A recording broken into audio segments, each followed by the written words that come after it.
Well, today investors may be considering the old saying, sell in May and go away, and return to equity markets in November to avoid so-called mid-year volatility. And you would have won out in 3 out of the past 4 years if you had followed that advice. Now we're joined by Keith Bliss. Keith, this year, how valid might it be to sell now and return to US equities later in the year?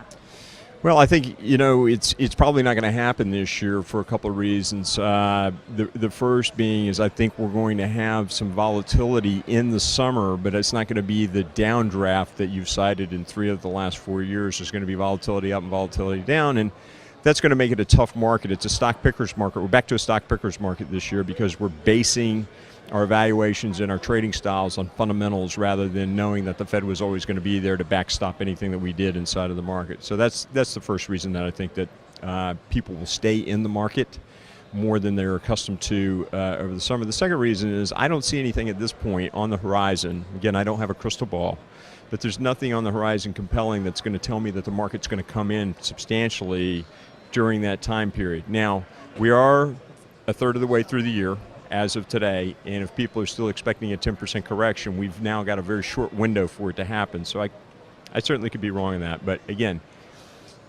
if we take what's happening in the economy, if we believe the FOMC statement today that things are strengthening, it's going to be tough to find that catalyst to have that 10% correction or that major sell-off over the summer, which would, of course, be the right strategy to sell in May and go away.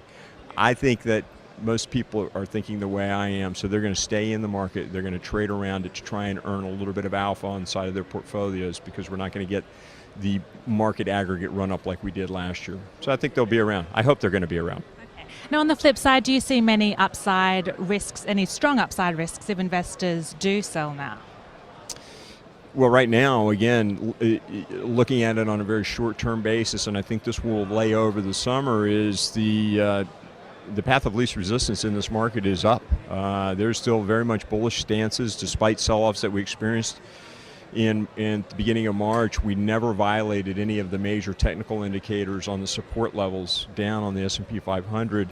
As long as we get the small caps and some of the tech names now to catch up with what's happening on the large cap and mega cap names, I think that they're going to be missing some return going into this. And also bear in mind that when you get into low volume markets, the moves can become exaggerated depending upon how people are playing, and then you've got the influence of proprietary trading and high frequency trading that can push markets around.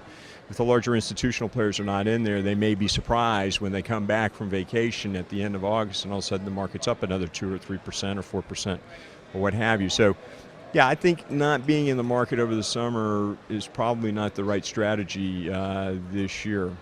All right, thank you, Keith. That was Keith Bliss of Cuttone, and I'm Jane Searle for The Street.